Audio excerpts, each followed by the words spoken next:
안녕하십니까. 안녕하십니까. 여러분 그 가족과 함께 있으실 때 행복하시죠? 네. 아이들 때문에 행복하시죠? 네. 남편 때문에도 행복하시죠? 아니라고 하시는데요. 답이 좀 그러게요. 예. 아 정말 애들 때문에 뭐 행복하기도 하고 또 가끔은 힘들기도 하시잖아요. 가정에는 물론 아이들도 있어야지만 가정의 기본은 역시 부부인 것 같습니다. 그래서 아침마당 이번 한 주 가정의 달 기획으로 마련해드리고 있는데요. 오늘 목요 특강에서도 가정의 기본이라고 할 수 있는 부부 행복한 결혼 생활에 대해서 강의해 주실 분을 모셨습니다. 네. 참여 안내해드릴까요? 네, 오늘 티벗 아침마당으로도 함께 사연 참여하시면서요. 여러분들 의견도 남겨주시기 바랍니다. 여러분 참 좋아하시는 여성학자 결혼 생활이 올해로 45년째 접어드셨다고 합니다. 예. 누군지 다 아시죠? 박혜란 선생님 모시겠습니다. 큰 박수 어서 오십시오. 맞아주시죠. 안녕하세요. 네, 안녕하세요. 안녕하세요. 안녕하세요. 어서 오십시오. 아 네. 정말 화사하십니다, 선생님. 네. 뭐 선생님은 다 잘 아시겠지만 네. 새 아이의 또 부모 어머님으로서 예. 또 여성학자로서 작가로서 뭐 왕성한 활동을 하고 계신데 예. 저희가 궁금한 거는 아내로서는 어떠신지 오늘 좀 이야기를 시작부터 듣고 싶어요. 돌직구를 날리시는 건 아닐까요? 근데 아내로서는 제가 저 자신의 점수를 매길 수 없잖아요. 네. 네. 그래서 이제 남편한테 가끔 이렇게 물어보면 역시나 그냥 허허허 이러고 그러니까 한 50점 예. 정도 되지 않을까 싶어요. 아니 허허허면 그래도 한 80점은 되지 않을까요, 선생님? 아니 아마 80점이면 아 자기가 최고야 이러겠죠. 아, 예, 네. 예. 곤란하니까 예. 그냥 허허허. 아니 근데 50점이면 낙제 점수잖아요. 선생님 사실 45년 동안 살아오시면서 얼마나 많은 일들이 있으셨겠어요. 네. 그 일을 바탕으로 해서 오늘 행복한 부부 생활, 행복한 결혼 생활의 10가지 비결을 말씀해 주신다면서요? 그렇군요. 네, 남들은요 저보고 니네는 그 대학 다닐 때 그렇게 불같이 연애를 하고 그렇게 낭만적인 결혼을 했으니까 정말 인꼬처럼 살 거다 예. 그러거든요. 그럼 저는 새는 샌데 인꼬가 아니라 독수리처럼 네 실제로 독수리는 사이가 좋대요. 그런데 이제 일반적으로는 사실 인꼬는 서로 사이가 나쁘대는데도 아, 정말요? 네 우리는 그냥 인꼬 해야 아주 화목하게 사는 사이좋은 거죠. 그 네. 부부를 생각하잖아요. 네. 독수리 하면 그냥 투닥투닥하고 그렇죠. 그냥 눈 부릅뜨고. 근데 저는 좀 독수리처럼 산 것 같아요. 아 그래요. 왠지 좀 위안을 받는 게 저희 예. 집이나 뭐 여러분들 집이나 크게 다르지는 않을 것 같다는 그런 생각을 좀 해봅니다. 그래요. 네. 인생 선배님, 결혼 생활 선배님의 이야기 들어보시죠. 박수 보내주시기 바랍니다. 강의 청해 듣겠습니다.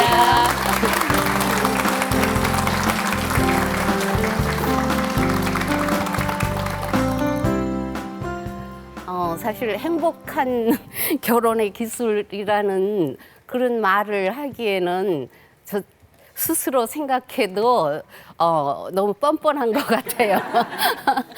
그런데 정말 이렇게 행복하게 사신 분은 어떻게 해야 행복한지 모르잖아요.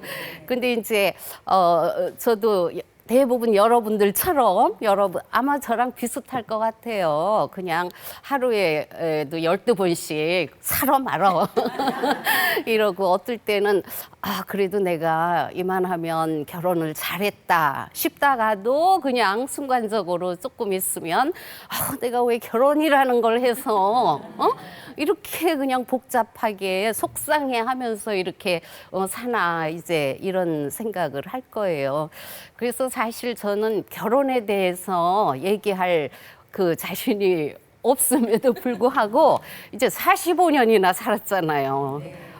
그거는 요즘처럼 이혼율이 높고 그런 시대에서는 이것도 또 뭐 버텼잖아요. 요즘 뭐 버티는 게 힘이다 뭐 이런 메시지도 사회적으로 많은데 저도 생각하니까 45년 동안 버틴 것만으로도 뭐 내 스스로 점수를 줘야겠다 해서 사실 그 결혼에 대한 책을 최근에 썼어요. 네, 처음에 그 책을 쓴다고 그랬을 때는 저희 집에 이제 젊은 사람들이 많잖아요. 아들 셋에 며느리 셋이니까 다들 너무너무 놀라서 아니 요즘은 결혼하지 않고 사는 게 괜찮다라는 그게 통계적으로 봐도 40%가 넘는 세상에 그리고 네, 그렇지 않아요? 이게 또 혼자 살아도 괜찮은 그런 그 시대로 이미 성큼 들어섰는데 왜 대세를 거스르면서 결혼에 대한 책을 쓰느냐 그런 의문을 표하더라고요. 그러면서 우리 어머니도 나이가 들더니 감이 떨어지는구나. 그러면서 차라리 혼자 사는 거에 대해서 책을 쓰지 왜 결혼에 대한 책을 쓰냐 이러는데 혼자 사시는 분들도 이렇게 보면 굉장히 의지가 강하신 거 같은데 이금희 아나운서도 그러시죠? 아닙니다. 저 약하디 약한 사람입니다. 네, 모든 사람이 약하거든요. 약해서 이렇게 보면 아주 당당하게 사시는 분들, 내가 끝까지 혼자 살게 되면 또 어떡하나 이런 생각들을 해서 저는 이제 그랬어요. 내가 결혼 45년 차 선배로서 저보다 이렇게 젊은 여성들한테 결혼해도 괜찮고 결혼 안 해도 괜찮고 어느 것이 그러니까 결혼했다고 그래서 행복이 보장되는 것도 아니고 결혼 안 했다고 그래서 또 무조건 행복이 보장되는 것도 아니고 결국은 어느 거 결혼했든 결혼을 안 했든 다 자기가 행복하게 살려고 작정을 하고 적극적으로 살아야 된다 그런 말을 하러 나왔습니다. 저는 아까 말씀드린 대로 45년 결혼했어요. 그 전에 5년 연애를 했어요. 네. 대학교 들어가서 이제 그 동아리 활동으로 제가 연극반에 들어갔어요. 그래갖고 거기서 이렇게 연극을 이제 처음 할 때 이제 사실 남편을 만났는데 첫눈에 반한 건 아니에요. 처음 연극에선 제가 어머니로 나오고 남편이 아들로 나왔어요. 그러니까 연정이 안 싹트대요. 선배님이지만 저의 아들이니까 거기선 그냥 뭐 선배님으로 이렇게 봤는데 그 다음 학기에 연극을 했는데 신혼부부로 나왔어요. 그러니까 신혼부부로 나오니까 이게 좀 다르다고요. 네, 그러니까는 그 대사 자체가 막 손발이 오그라드는 그런 대사라니까 처음에는 막 웃고 그냥 이거 순전히 연극 대사로만 알고 그랬는데 실제로 이렇게 연극을 하면서 계속 연습하고 그리고 이렇게 쳐다봐야 되잖아요. 쳐다보니까 소위 이제 눈이 맞았다 이제 그렇게 되죠. 왜냐하면 연령도 또 20살 이 정도니까 얼마나 그 이성에 대한 그 막연한 동경이 있었겠어요. 어렸을 때부터 뭐 남녀공학 이런 거 했으면 괜찮은데 저희 시대만 해도 철저하게 남녀 칠세 부동석이잖아요. 그러니까 사실 이렇게 금방 그러니까 사람을 만나면 금방 사랑에 빠지게 될 위험성이 있는 거예요. 그런데 이제 연애에 이제 이렇게 빠지면서 저는 처음부터 이 사람하고 결혼을 해야 된다 이렇게 생각을 한 거예요.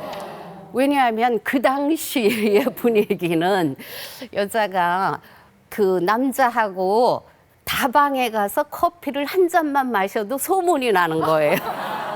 쟤네들 그렇고 그렇대. 그러던 시절이었거든요. 그러니까 저도 이제 그런 어떤 아주 그야말로 춘향이 같은 정조관이 이렇게 딱 생긴 거죠. 그러고 이제 결혼은 우리 나이로 25세 했습니다. 25이란 나이가 그 당시에 올드미스 데드라인이에요. 그 당시에는 여자가 25을 넘기면 얘는 올드미스다 해갖고 그 여자가 하는 모든 행동이 올드미스 히스테리. 그러니까는 그 밑에 여직원을 그러니까 후배를 야단을 쳐도 그게 올드미스 히스테리 뭐 이런 식으로 되는 거예요. 예, 예전에 하여튼 여성에 대한 고정관념이 굉장히 강했잖아요. 그래서 저도 나도 25을 안 넘긴다 이제 그런 생각을 하고 남편이 군대에 있는데도 결혼을 했어요. 그러면서 이랬죠. 사랑만이 밥 먹여줄 거다 이제 그렇게 생각하면서 용감하게 그러니까 요즘처럼 결혼하면 그 생계를 어떻게 하나 뭐 이런 거 미리 생각 안 하고 그야말로 모르니까 용감해지는 거잖아요. 네, 그게 무식하니까 용기가 있다라는 말이 정말 맞는 말 같아요. 그리고 예전에는 그랬잖아요. 결혼을 안 한다는 거는 상상도 안 했죠. 여성이, 특히 여성이 결혼을 안 하고 사는 인생은 이거는 뭐 그냥 불행한 인생, 불완전한 인생, 아예 그렇게 생각을 했잖아요. 그러니까 저도 그런 생각을 이렇게 깰 생각은 못하고 그냥 일단 내가 일을 하건 뭘 하건 간에 결혼은 해야 된다. 이제 그렇게 생각해서 결혼을 했어요. 그러면서 또 우리가 젊었을 때는 그렇잖아요. 백설공주도 왕자님을 만나서 영원히 행복하게 살았습니다. 이러고 끝이잖아요. 그러니까 모든 여성의 인생은 결혼으로 완성된다. 우리가 그렇게 듣고 배우고 그랬으니까 자연히 이제 그렇게 생각하는 거죠. 그래서 나는 행복할 거다 하고 이제 결혼을 딱 했어요. 그것도 사랑하는 남자하고 하니까 결혼이 보장된 거다 이렇게 생각했는데 딱 결혼을 하니까 이 남자가 내가 연애하던 남자가 아니에요.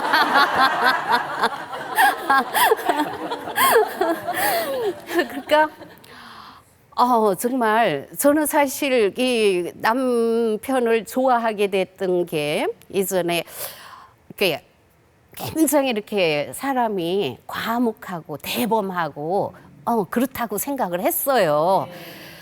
그래서 그냥 족쇄 같지 않고 참 좋다.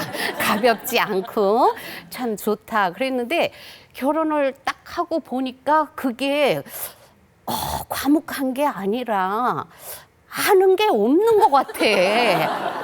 그러니까 알면서도 겸손해서 과묵한 게 아니라 이 세상을 살아가는 데 대한 이런 상식이 별로 없는 것 같고 그리고 대범하다 이렇게 아주 좋게 생각했던 것이 아니에요. 그게 무심한 거예요, 그냥. 그러니까 그렇잖아요. 어떤 사람은 가만히 있으면 저 사람 참 진지하게 인생을 생각하고 있구나 하지만 알고 보면 요즘 말로 멍 때리는 네, 그런 경우가 많거든요. 그런 거예요. 그래갖고는 이제 결혼하면서부터 이게 현실에 부딪히니까 내가 옛날에 콩깍지가 씌었구나 이제 그거를 알게 되죠. 여러분들은 어떠셨어요? 연애할 때하고 똑같았어요? 그래서 이제 굉장히 속은 것 같잖아요. 막 속은 것 같고. 근데 사실은 알고 보면 그게 속인 게 아니야. 상대방의 속인 게 아니라 저 스스로 이제 사랑의 호르몬에 이렇게 취해갖고 다 좋게 보는 거예요. 이렇게 좋게 봤던 것들이 연애할 때는 24시간 부대끼지 않으니까 좋은 면만 보는 거고 나중에 이제 잠깐 만나니까 그걸 괜히 나쁜 쪽으로 생각하기 싫으니까 뭐든지 이제 멋있게 보이고 이랬는데 결혼하고 보니까 이제 그런 게 보이는 거죠. 그래서 이제 그때부터 전쟁이 시작된 겁니다. 그래서 저는 이제 늘 이제 그 남편한테 한 얘기가 당신은 결혼이 적성이 아니다. 결혼이 적성이 아닌데 왜 결혼을 해서 나를 속썩이게 하냐. 왜냐하면 너무나 이렇게 무심하고 이러기 때문에 그 약속 시간 같은 거 잘 안 지키죠. 일찍 온다 그러고 이제 그때는 통금 시간이 있는데 밤 12시 기본이죠. 오늘은 어머님 생일이니까 생신이니까 6시까지 와라. 그러면은 그래 놓고는 깜깜소식이죠. 막 그런 것들이 이제 계속되고 그래서 제가 막 속이 터지고 이랬어요. 그래서 하여튼 결혼 생활 내내 결국 그것 때문에 늘 이제 싸우고 제가 울고 속상해하고 이제 그래서 정말 이거를 사러 말어. 네? 그런 생각을 그때마다 크고 작은 사건이 일어날 때마다 끝없이 이제 그렇게 생각했습니다. 그런데 왜 이혼을 안 했느냐? 저희 아이들이 그래요. 제가 아버지 욕을 막 이렇게 하면 편이 안 돼주잖아요. 요즘 애들은. 저희들은 옛날에 부모님 편이 됐어요. 어머니가 아버님 흉을 보면 막 같이 흉 보고 뭐 이렇게 했는데 아이들은 그러잖아요. 그렇게 마음에 안 드시는 분하고 이혼하세요. 이렇게 얘기하잖아요. 그런데 이제 제가 가만히 생각하니까 내가 이 사람을 막 미워하고 속상해하고 남편으로서 불만이고 이렇지만 기본적으로 만약에 내가 이 사람하고 결혼을 안 했더라면 비가 오는 날 틀림없이 이 사람을 그리워했을 거다. 그러니까 내 남편만 아니라면 평생 그리워했을 사람이다. 네. 그러니까 객관적으로는 좋은 사람이다. 이제 그런 그 초심, 연애할 때의 그 초심이 이제 제 결혼 생활을 지탱한 것 같습니다. 그래서 이제 저 나름의 그 이제 책에다가 저 나름의 그 결혼의 기술, 그러니까 행복한 결혼의 기술 같은 거를 이제 10가지로 이제 정리를 해봤어요. 그래서 그 처음에 한 게 취미가 다르다는 거는 이건 불만 사항이 아니라 이거는 축복이다. 그런 생각이 들었어요. 저희 남편은 집에서 야구 중계만 봐요. 틈만 있으면. 그런데 저는 그 똑같은 것 같아요. 그 야구가 밤낮. 그러고 아니 이렇게 편을 이렇게 든 그 팀에 대해서 치면 너무나 흥분을 하고 이기면 너무 좋아하고 제가 깜짝깜짝 놀랄 만큼 그런데 그 다음 날도 또 그러고 그 다음 날도 또 그러고 그러니까 정말 지루해서 여보 휴일에는 산에 갑시다. 그래갖고 이제 산에 가자 그러는데 절대로 안 가요. 그래서 이제 나중에는 처음에는 막 원망을 했어요. 그러다가 내가 왜 남을 원망하면서 서로 이렇게 괴롭히는가 싶어서 혼자 등산을 하는 그런 취미를 길렀거든요. 그러고 보니까 너무 좋은 거예요. 그리고 그 등산을 하고 와서 야구를 가끔 보면 그것도 재밌어요. 그래서 취미가 다른 거는 이거는 불만 대상이 아니라 이거는 축복으로 삼아야 되겠다. 이제 그런 생각을 했어요. 제가 편해지더라고요. 그리고 우리는 그러잖아요. 부부는 이심동체다. 이런 얘기를 참 많이 하자. 이심동체다. 몸은 그러니까 뭐죠? 일심동체다. 일심동체다. 그러니까 둘이지만 하나가 되는 거다. 해갖고 그야말로 꼭 붙어 다녀야 되고 좋아하는 것도 똑같아야 되고 이런 식으로 막 이렇게 강조를 그게 사이좋은 인꼬다 하다 보니까 남이 다른 거를 인정을 안 하는 거예요. 이 사람이 다른 인격체라는 거를 인정을 안 함으로써 강요하게 되는 거죠. 그리고 왜 나대로 하지 않느냐, 내 말 좀 들어라라고 강요를 하게 되는데 그게 이제 분란의 씨앗인 것 같아요. 그러니까 부부는 몸이 달라요. 몸이 달라요. 그리고 마음도 달라요. 그 다른 거를 서로 이렇게 화해를 위해서 이렇게 서로 타협하고 조절하고 이러는 게 부부인 거지. 그게 처음부터 이렇게 똑같아야 된다라는 거를 목표로 이렇게 가면 서로 간에 대한 불만만 이제 자꾸 쌓인다는 거죠. 그래서 부부는 이심이체다. 이심이체다. 이렇게 딱 보면 남이죠, 뭐. 근데 이제 한 집에 사는 이 남과 더불어 어떻게 하면 좀 웃으면서 사이좋게 그렇게 살까? 이걸 이제 연구를 하면 마음이 훨씬 너그러워지고 상대방이 내 말을 조금 이렇게 들으면 고마운 거예요. 네, 고맙고. 그래서 일단 이제 그 고마운 마음이 들으면 인간관계는 성공이잖아요. 부부만이 아니라 자식도 그렇잖아요. 자식한테도 너무 많이 기대하면서 내 분신인데 이러면서 자식을 남으로 인정을 안 하는 데서 문제가 나오잖아요. 그러면서 나는 이렇게 너한테 잘해주는데 너는 왜 이 기대를 저버리고 이렇게 공부도 못하냐, 뭐도 못하냐. 이제 여기에서 부모 자식 간의 갈등이 있는데 자식도 사실 남이거든요. 남. 내가 아니라 남. 이렇게 생각하면 자식이 조금만 잘해줘도 굉장히 고맙고, 네, 나 같은 엄마한테 어떻게 이렇게 얘가 잘해줄까, 이제 그런 생각이 들면 부모 자식 간의 갈등도 이렇게 사라지는 거다. 이제 저는 그렇게 생각을 했어요. 그리고 그 다음에 이제 제가 아까 말씀드린 계속 싸웠다 그러잖아요. 이렇게 싸우면서 이제 거기서 어떤 그 전술 같은 게 생기는 거예요. 사실 헤어지기로 마음 먹고 싸우면은 끝까지 갈 수 있죠. 끝까지 사랑과 전쟁 뭐 이런 거 보면은 정말 대단하잖아요. 그런데 사실 우리가 이렇게 싸우는 게 사이좋게 살기 위해서 싸우는 거잖아요. 그런데 자칫하면 그 잘해보자고 하는 싸움이 자칫하면 사실 그 치유할 수 없는 상태까지 가는 경우가 참 많아요. 예, 그래서 이제 그 부부 싸움에 대한 이제 그 기술을 제가 몇 가지 생각을 해봤어요. 3가지 정도 이렇게 생각해봤는데, 첫째가 싸울 때 옛날 것까지 이렇게 끌어대서 싸우지 말아라. 그러니까 지금 여기서 일어난 요 한 가지 일만 갖고 싸워라라는 얘기죠. 근데 참 그렇게 어려워요. 왜냐하면 특히 우리 여자들은요, 남자들이 그거 참 이해 못하죠. 우리는 기억력이 비상해요.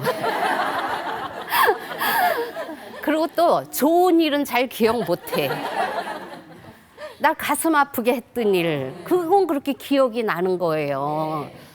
저도 우리 그 남편한테 제일 이렇게 그 기억나는 일이 이렇게 가슴에 이렇게 아직도 사실 고개 꽁해서 가끔가다 나오는데, 결혼해서 얼마 안 됐어요. 그래갖고 제가 칼치를 한 마리 사서 이렇게 구웠거든요. 6토막 이렇게 내서 딱 구워놓고는 이제 부엌이 옛날에 새빵살이 할 때니까 부엌이 저 멀리 주인집 있는데 있어서 거기 상을 일단 갖다 놓고 이제 가서 물을 갖고 오려고 이렇게 갔다 온 사이에 보니까 칼치 6토막이 다 없어졌어. 그런 경우가 없으세요? 아, 여러분들은 참 결혼을 잘하셨네요. 근데 정말 유치하죠. 그렇게 눈물이 나더라고요. 어쩌면 그거 맛있다. 생선을 워낙 우리 남편이 좋아하거든요. 그러니까 그걸 다 먹은 거야. 맛있어서. 그러니까 저는 아니, 아내가 있는데 한 토막이라도, 그 꼬리 한 토막이라도 좀 이렇게 남겨놓는 게 정상 아니에요? 여자들 같으면 그렇잖아요. 예, 대가리 먹고 꼬리 먹고 우리는 그렇잖아요. 많이 시장하셨던 모양이죠. 그러니까 안만 시장해도 이제 그래갖고는 제가 막 그거 갖고 울었어요. 남편이 이해를 못하죠. 미안은 한데 그것 갖고 저렇게 우나. 근데 저는 이제 그 칼치 한 마리에 이 남자가 결혼에 적합하지 않은 남자다 해서부터 내가 왜 바보같이 이런 남자하고 결혼을 했나. 막 그런 온갖 이제 내 인생살이가 이제 다 거기에 번복이 돼서 그게 칼치가 칼치로 보이는 게 아니죠. 근데 그게 지금도 가끔 이제 그게 떠오르는 거예요. 맛있는 거를 이 사람이 조금 더 먹으면, 예를 들면 오렌지 이렇게 깠는데 반에서 조금이라도 이 사람이 더 먹으면 칼치가 이제 생각이 나는 거예요. 그래서 여자들은 그 치부책이 있다고 그래요. 그래서 모년 모월 모일에 이 사람이 술 먹고 몇 시에 들어왔다. 뭐 이런 게 이제 쫙 있어요. 사실 여자들도 그거를 기록하고 싶어서 기록하는 게 아니에요. 자동적으로 입력이 돼 갖고는 그런 거는 절대로 이제 안 잊혀지기 때문에 싸우다 보면요. 오늘 이 일 갖고 오늘 저녁에 그 6시에 만나기로 했는데 좀 늦었다. 이게 거기까지 가는 거예요. 그게. 그래 갖고는 옛날 옛적 고려적 일까지 이제 막 이렇게 갖고 나오면 이제 남편은 왜 옛날 일까지 그러느냐? 너는 옛날에 그러면은 잘못한 게 없느냐? 이래 갖고는 신혼 초에 그때 시어머니가 몇 시까지 오라고 그랬는데 너는 늦지 않았느냐 이런 식으로 해서 이제 막 이렇게 확대가 돼요. 막 확대가 되다가 이제 집안까지 거들먹거리는 집안까지 당신이 가정교육을 잘못 받아서 그렇다. 그러면 당신은 그럼 당신네 어머니 아버지는 그럼 잘했느냐 이런 식으로 이제 막 확대가 되다 보면 걷잡을 수 없어요. 그러니까 딱 그때 그 사건 갖고만 이렇게 하는 그런 이제 싸움의 방법을 이제 익혀야 되는 거예요. 그리고 그다음에 화해하는 방법도요. 싸운 거 갖고 보통 일주일 한 달 말 안 하는 사람들도 있잖아요. 그러면 그 좁은 집에서 부부가 그러고 있으면 애들은 또 살얼음판 걷는 거 같고 정말 안 좋잖아요. 본인도 막 세상에 그냥 다 끝난 거 같고 막 이렇게 우울증에도 빠지고 그러니까 화해를 먼저 하는 게 사실은 제일 좋아요. 근데 여성들은 좀 워낙 치부책이 이렇게 많기 때문에 참 그게 먼저 화해의 손짓을 내기가 힘들어요. 그리고 또 남편이 화해의 손짓을 이렇게 딱 낼 때도 그걸 이제 재는 거예요. 내가 여기서 이거 받아주면 저 남자가 버릇을 못 고쳐. 이런 식으로 이렇게 튕기고 그러다 보면 그게 일주일, 열흘, 한 달, 2달 어떤 부분은 1년씩 얘기 안 하고 그렇게 살거든요. 제가 감기기가 있어서 콧물이 나요. 죄송합니다. 그럴 때 저는 이제 그 남편이 화해 를 하려고 이렇게 개인이 정말 이렇게 개인이 오늘은 화사한데 이런 얘기 하면은 사실은 야 정말 설레발까지만 하고 싶지만 그냥 이렇게 그래 괜찮어? 언제 산 건데 괜찮아? 이제 이런 식으로 받아주려고 이제 막 애를 쓰다 보니까 나중에 이제 습관이 됐어요. 그래서 싸운 게 금방 이렇게 유야무야 되는데 제가 언젠가 최근에 그 교황님 우리나라 오셨던 그 교황님이 그 부부에 대해서 하신 얘기를 이렇게 우연히 신문 기사로 봤어요. 그러고 깜짝 놀랐어요. 이분이 정말 결혼도 안 하시고 평생을 독신으로 사신 분이 어쩌면 이렇게 부부 싸움의 기술을 잘 하실까. 네, 그분이 그랬어요. 이렇게 같이 이렇게 살다 보면 파도도 치고 풍랑도 이는 거는 당연하다.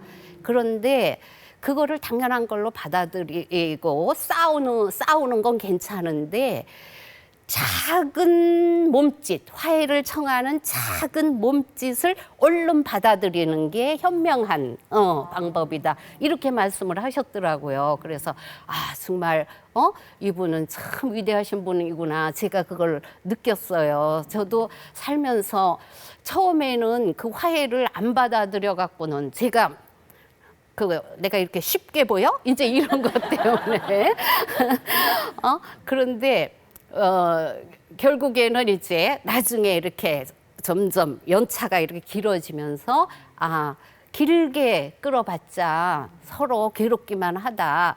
그야말로 그냥 같이 살 거면 대전제가 있죠. 같이 살 거면 하루라도 빨리 이 기분을 서로 정리하자. 그렇게 했더니 아주 편해지더라고요. 네. 치부책은 좀 이렇게 하고요. 그리고 이거는 이제 남편분들한테 얘기하는 건데 여자들은요, 모이면, 여러분들 이렇게 모이면 이렇게 대화가 이렇게 정해져 있죠. 결혼 초에는 시집 흉을 되게 많이 봐요. 그죠? 그런 다음에는 이제 남편 흉을 보다가 이제 애들 자랑, 예, 또 속상한 거, 이런 거 이제 막 하다가 또 며느리 보면 며느리 흉, 그러고 보고는 이제 그것도 시들해지면 다시 이제 남편 흉으로 이제 여생을 보내게 되는 거예요. 그 이제 특히 중년에서는 남편에 대한 불만들이 이제 굉장히 많죠. 그래서 막 여자들끼리 모이면 남편 흉 정말 많이 보잖아요. 그 중에 이제 가끔가다 남편 자랑하는 친구가 있죠. 그러면 왕따당해서 그 모임에 못 나가는. 그런데 이렇게 남편들이 그거를 이해를 못해요. 왜 여자들이 바깥에 나가서 친구들한테 자기 집안 안 좋은 얘기를 저렇게 하나. 그러면서 이제 막 기분 나빠하고 이제 그래요. 그래서 저는 이제 그 남편들한테 그런 얘기를 하죠. 당신 아내가 바깥에 나가서 그렇게 남편 흉을 막 보는 거를 기뻐해야 된다. 정말 심각하게 문제가 있는 부부라면 아내가 절대로 바깥에 나가서 그 얘기를 못 한다. 예를 들면은 남편이 폭력 남편이라든가 남편이 뭐 외도를 했다라든가 이런 아주 심각한 문제가 있으면요, 친구들한테 얘기 못 해요. 자존심이 너무 이렇게 상해갖고. 그래서 이제 남편 흉을 보는 거는 뭐 남편의 술버릇이니 뭐 돈 낭비하는 거니 뭐 이런 얘기들이잖아요. 친구 너무 좋아한다 뭐 이런 얘기. 그렇게 흉을 막 보면서 여성들은 이제 남편에 대한 불만이 어느 정도 가라앉아요. 치유가 돼요. 아, 나만 그런 게 아니구나. 대부분의 남편들은 이 남성이라는 속성 때문에 이런 그런 나쁜 버릇을 갖고 있구나 하면서 서로 이렇게 위로를 받아요. 그래서 흉을 막 보면 속이 시원해지고, 그리고 또 하나는 집에 딱 들어오잖아요. 그런데 남편이 아무것도 모르는 얼굴로 어디 갔다 왔어 이러면 미안해지잖아. 내가 바깥에서 그렇게 흉을 본 거를 모르는구나 해갖고는 미안해져서 이제 잘하게 되는 거예요. 그래서 남편들한테 그거는 하나도 문제가 아니고, 오히려 문제는 뭐냐. 남자들은 친구들끼리 모여서 아내 흉 절대로 안 봐요. 가정사를 얘기를 안 합니다. 특히 나쁜 얘기를 안 해요. 속상한 얘기를 안 해요. 근데 그게 남성들을 사실은 불행하게 하는 거거든요. 속을 터놓지를 못하는 거예요. 속을 터놓는 사람이 있어야 그 다음에 마음을 자기가 다시 추스리고 아내에 대해서도 객관적으로 보는 그런 눈이 생기는데, 꽁꽁꽁꽁 이렇게 앓기 때문에 나중에 더 큰 문제로 번지는 수가 굉장히 많거든요. 네, 그래서 이제 남편 흉 보는 아내를 이해하라라고, 이거는 이제 남편들한테 이렇게 드리는 얘기고요. 그 다음에 이제 결혼에서 정말 중요한 거, 이거는 뭐 다른 모든 인생에서도 마찬가지지만 남의 결혼 생활과 내 결혼 생활을 절대로 비교하지 말아라. 네. 이거는 사실 결혼 생활뿐만이 아니지요. 그렇잖아요. 우리의 불행감이라는 게 대개는 남하고 비교하는 데서 생기는 거고, 아이에 대한 불만도 남의 집에 하고 비교하는 데서 생기잖아요. 뭐 내 친구 애는 뭐 전교 1등 했는데 너는 뭐냐 이런 식으로 엄마도 불행하고 애도 불행한 거예요. 근데 생각해 보면 저는 이제 아이들 키울 때도 제가 다른 거는 다 몰라도 참 잘한 일 중에 하나가 애들을 남의 아이들하고 절대로 비교를 안 했어요. 네.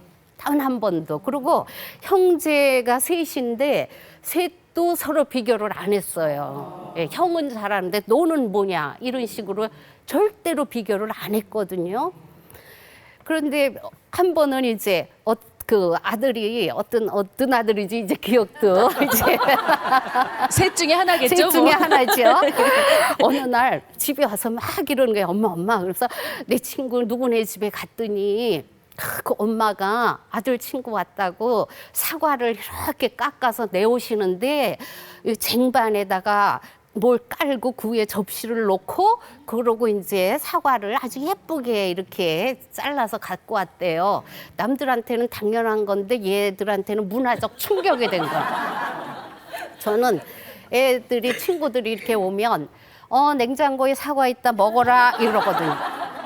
그럼 애들이 뭐 그냥 먹든 깎아 먹든 깎으면 뭐 감자처럼 깎잖아요. 그래도 그냥 그렇게 했지 한 번도 이렇게 안 했었거든요. 그러니까 애가 모든 엄마는 지 엄마 같은 줄 알았다가 다른 엄마를 보니까 이게 뭐 별나라 엄마인 것처럼 이렇게 하니까 막 놀래서 이제 그러고 왔어요. 그래서 제가 뭐라 그랬냐면 나 섭섭하네. 나는 너희들을 다른 집 애들하고 한 번도 비교를 안 했는데 너는 왜 나를 다른 집 엄마하고 비교를 해? 엄마 섭섭해. 이랬어요.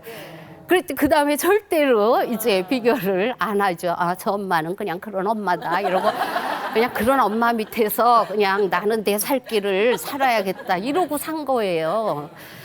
그런 식으로 이제 비교를 안 했으니까 남편도 마찬가지로 처음에는 저도 친구 남편들하고 비교를 많이 했어요. 일단 그냥 수입이 얼마래더라. 그러고 뭐 외국 나갔다 들어오면은 꼭 뭐 목걸이를 사다 줬대더라. 넌 이게 뭐냐 뭐 이런 식으로 이제 막 비교하고 뭐 어디 뭐 호텔 뷔페를 갔대더라 이런 식으로 이렇게 했는데 그게 한참 이렇게 하다 보니까 성과도 없을 뿐더러 그런데 꿈쩍 안 하는 사람이니까요. 무심하거든요. 그러니까 꿈쩍 안 하는데다가 저만 손해인 거예요. 그래서 그 다음에 이제 남의 남편하고 이제 비교를 안 하니까 뭐 세상에 뭐 최고죠. 뭐 이제 그렇게 되는 것 같아요. 그래서 자식이나 남편이나 남의 식구들하고 비교를 안 하면 나는 얼마든지 행복할 수 있구나 이제 그런 깨달음을 얻은 거죠. 여러분들도 그거는 제가 선배로서 이제 충고라면 충고 드리는 거에 절대로 비교하지 마세요. 자기 자신도 남하고 비교하지 마세요. 나는 나로서 가치가 있다. 그런 이제 자신감을 이렇게 갖고 애도 그렇게 보고 남편도 그렇게 보고 그러면은 정말 아무 문제가 없을 겁니다. 그리고 이제 그다음에가 제가 이렇게 특히 이제 젊은 부부들 간의 분란을 이렇게 상담을 많이 받다 보면 대개는 남편이 집안일에 너무 소홀하다는 거 그리고 남편 쪽에서는 자기는 정말 힘들게 일하고 이렇게 들어왔는데 아내가 자기한테 너무 부담을 애 봐라, 뭐 애 씻겨라, 그리고 뭐 청소해라, 설거지해라 이런 부담이 많다는 거. 이 불만들이 젊은 부부들 사이에 분란을 일으키는 가장 큰 문제인 것 같아요. 저는 깜짝 놀랐어요. 아니 요새는 남녀 평등이라 다 그게 저절로 되는지 알았더니 그게 아니더라고요. 그래서 그 분란의 원인을 이렇게 제가 이제 여성학을 한 사람이니까 이렇게 분석을 하면 이런 거예요. 그러니까 사람들이 모두 이렇게 바깥에서 일하는 건 일터고 집안은 쉼터여야 된다라는 생각을 하는 것 같아요. 그런데 여성의 입장에서 보면은 특히 이제 집에서 살림만 하는 여성의 입장에서 보면 집안이 일터잖아요. 네. 그리고 집안일이라는 거는 정말 끝도 한도 없는 일이거든요. 집안일의 특징은 뭐냐 하면 하면 표가 안 나고 안 하면 표가 나. 바깥 일하고 다른 거예요. 회사 일하고. 그러니까 이게 성과급이 없죠. 암만 열심히 해도 뭐 아무도 눈치 못 채잖아요. 근데 조금만 청소 안 하고 뭐 이렇게 있으면 먼지구덩이 같고 이런 게 집안일의 특성이잖아요. 그래서 여성한테도 근데 사실은 여성이 집안에 있다고 옛날처럼 노는 사람 절대 아니잖아요. 그래서 남편이 이렇게 들어왔을 때 뭔가 자기도 일터에서 좀 해방되고 싶은 생각이 있는 거죠. 그러니까 남편은 집을 쉼터로만 생각하는데 사실은 이게 일터인 거예요. 그래서 아내의 경우에도 이 일을 좀 나눠서 하면 나한테도 이게 쉼터가 좀 되지 않을까 하는 생각 때문에 이제 남편한테 그 가사 분담을 굉장히 많이 요구하게 되는데 남편 입장에서 보면 그게 너무 과중하다. 남편이 생각해 집안일은 되게 편해 보이거든요. 그래서 저는 이제 그런 얘기를 많이 하죠. 일터입니다. 가정은 여성에게 가정은 일터입니다. 그러니까 그걸 충분히 이해하고 나눠 갖는 그런 연습을 하십시오. 특히 나이 드신 분들한테 이것도 해당돼요. 은퇴하시고 이렇게 돌아오면 아내가 나한테 완전히 그 찬밥을 준다 이제 이러시잖아요. 뭐 영식이 뭐 삼식이 이런 얘기도 있고 그러면서 돈을 못 버니까 나를 구박한다 이렇게 생각하는데 그게 아니에요. 돈을 못 벌어서 구박이 아니라 남편 몇십 년 일하다가 은퇴해서 집에서 이렇게 쉬고 싶잖아요. 그동안 아내도 몇십 년 집안일을 한 거예요. 집안일도 실증 납니다. 집안일 항상 뭐 이렇게 즐겁고 새롭고 그거는 꿈이죠, 꿈.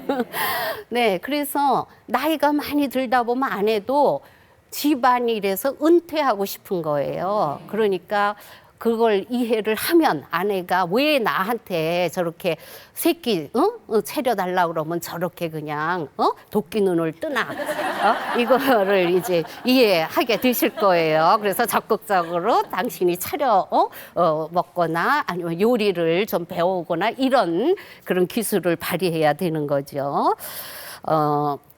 그리고 이제 아까 제가 왜 우리 남편은 남편만 아니라면 평생 그리워했을 사람이다. 그거는 사실 남편도 사실 마찬가지일 거예요. 아내한테 불만이 있을 때 그 생각을 하면 된다는 거죠. 그러니까 이 아내가 지금은 불만이죠. 만약에 내가 이 아내와 결혼을 안 했으면 평생 그리워했을 거다라는 생각을 하면 초심으로 돌아가게 돼. 초심.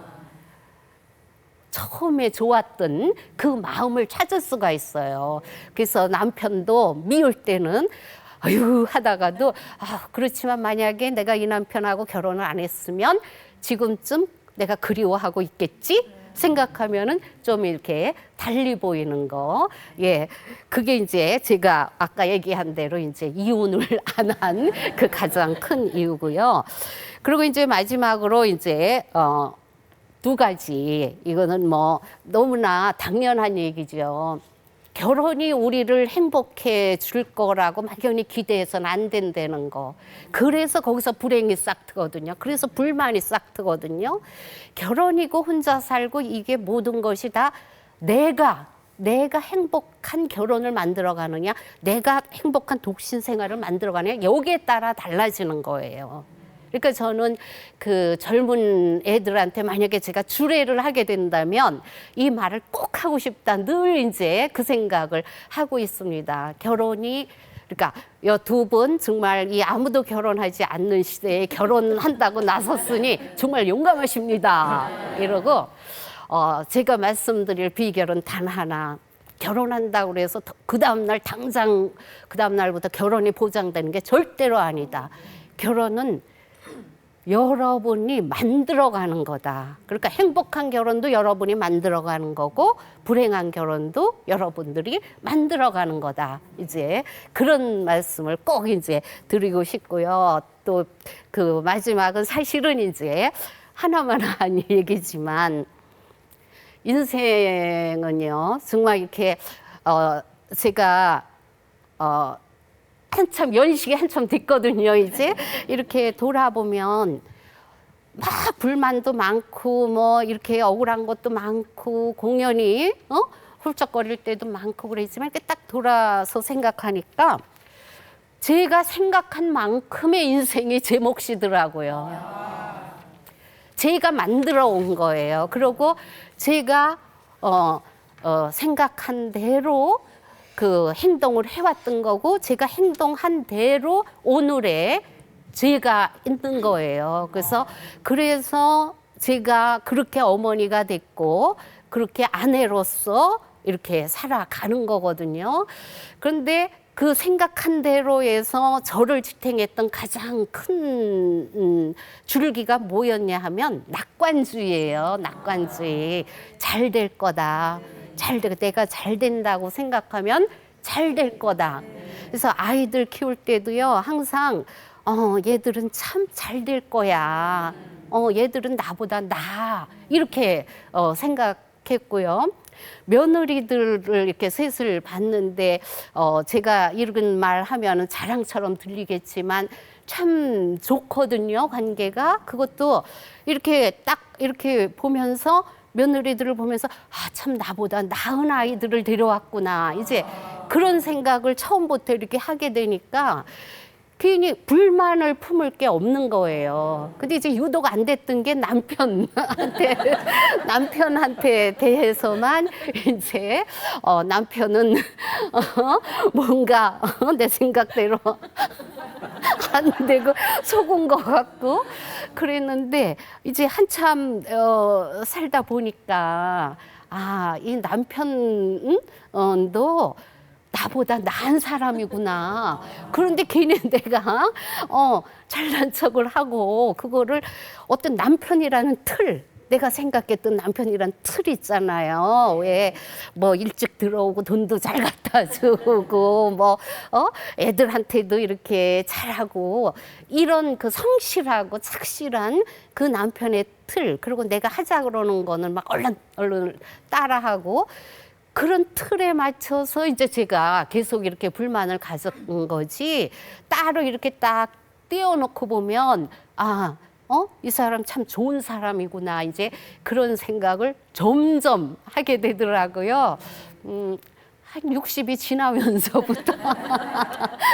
그러니까 여러분들은 뭐 너무나 희망이 있으시죠. 혹시 지금 남편들한테 이렇게 불만이 있더라도 그렇게 이 사람 나보다 나은 사람이다 이런 생각하시고, 아이들도 커가지고 혹시 며느리 이렇게 보시거나 사위 보시거나 그럴 때도 이 사람 참 나보다 나은 사람이다 이렇게 생각하면 불만이 하나도 없어요. 그리고 고맙다는 그런 생각이 들죠. 제가 이렇게 나이 들면서 이렇게 보니까 주변에 참 이렇게 황혼 이혼을 겪으시는 분들이 점점 늘어나시는 것 같아요. 네. 예전에는 황혼 이혼이란 말 자체가 없었죠. 예전에는요, 일단 수명이 짧았어요. 그러니까 황혼 이혼 하기 전에 돌아가셨어요.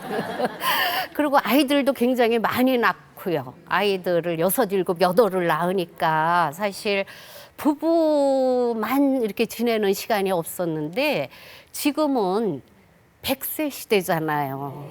그러니까 또 아이는 하나나 둘밖에 안 낳잖아요.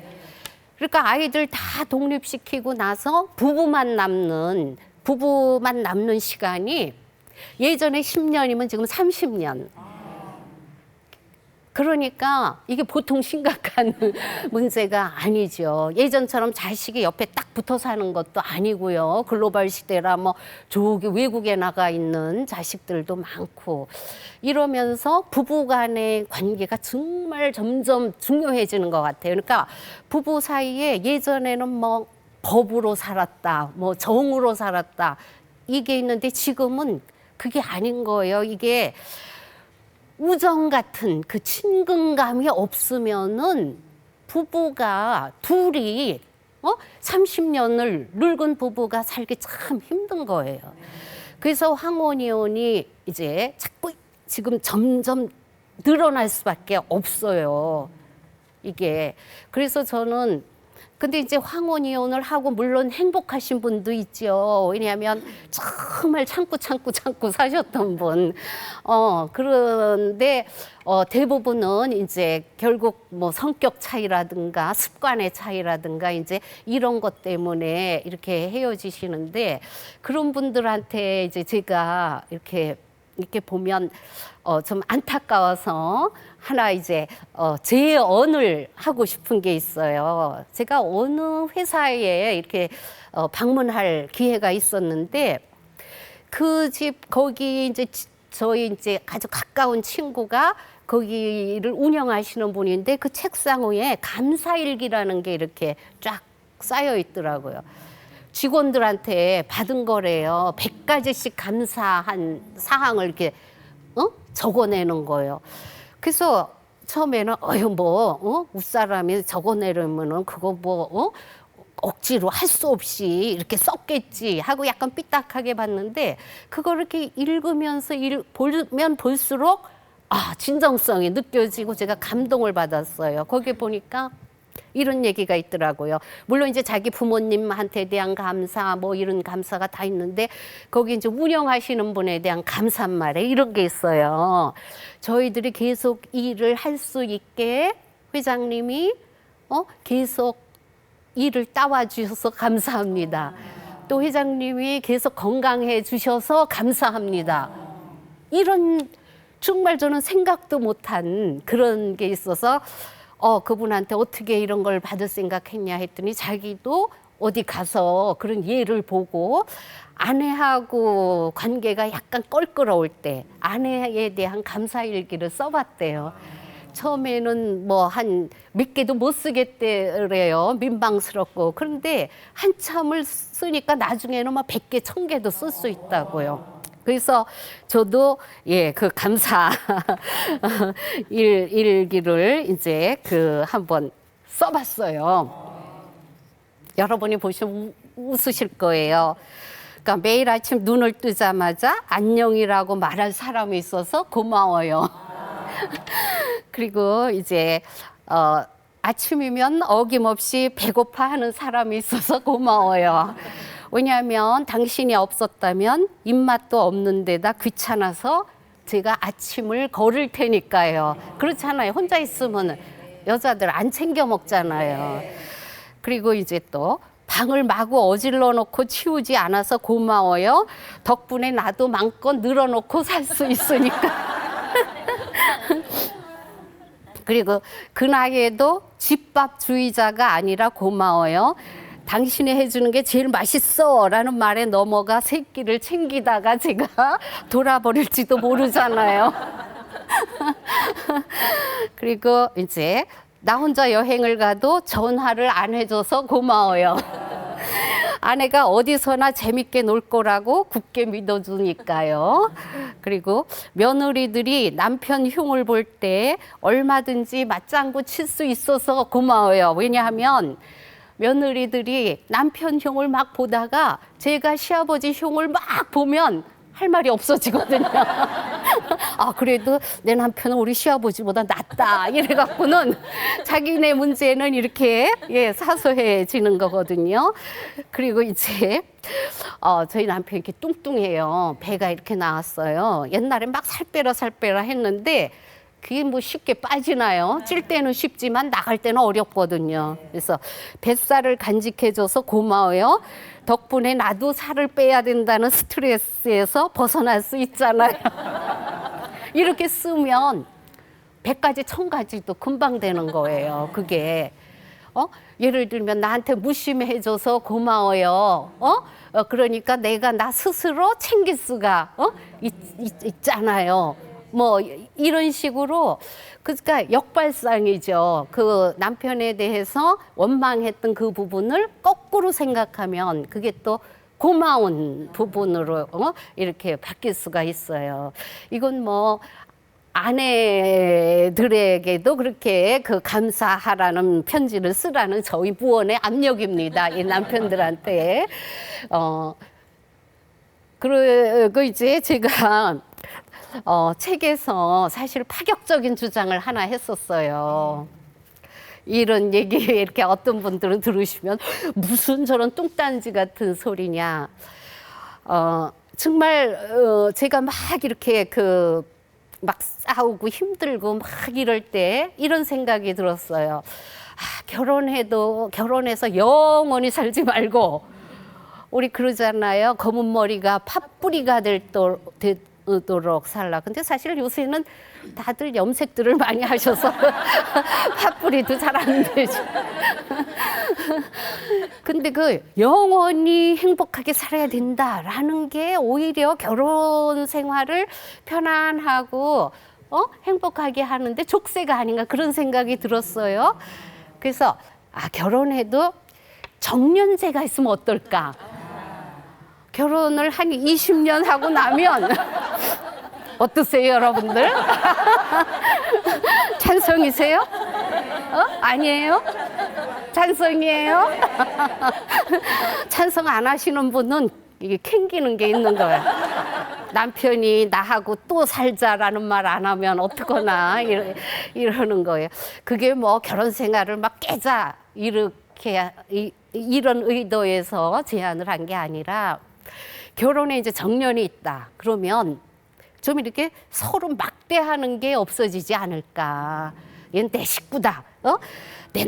너는 평생 내 옆에 있어야 된다. 뭐 이건 이제 잡아놓은 물고기다. 그러니까는 잡아놓은 물고기니까 미끼를 줄 필요 없다.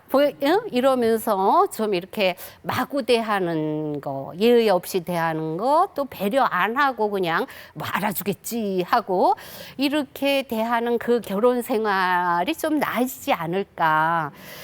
그런데 이제 그러면 이혼하면 될 거 아니야. 근데 이혼하고는 또 다른 별개의 얘기로 이혼할 그 생각까지는 없고, 그냥 이렇게 그 결혼 생활을 조금 더 이렇게 생기 있게 활기 있게 이렇게 살고 싶다.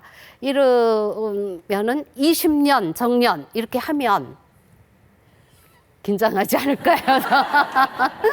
그러면 어떻게 되냐면, 정년제라는 게 20년이 되면 그냥 이렇게 자동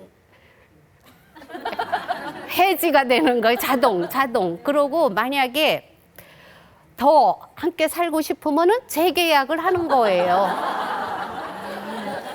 근데 이제 한쪽에서라도 나는 저 사람하고 재계약하기 싫어 하면은 그냥 분쟁 없이 뭐 이혼 소송이다 뭐 난리 칠 거 없이 그냥 자동으로 이렇게 해지돼서 또 뭐 다른 분하고 살든지 말든지 이제 그거는 뭐 상관없고, 그런 식으로 하면 어떨까, 그런 얘기를 했더니 또 어떤 분은 20년 너무 길다.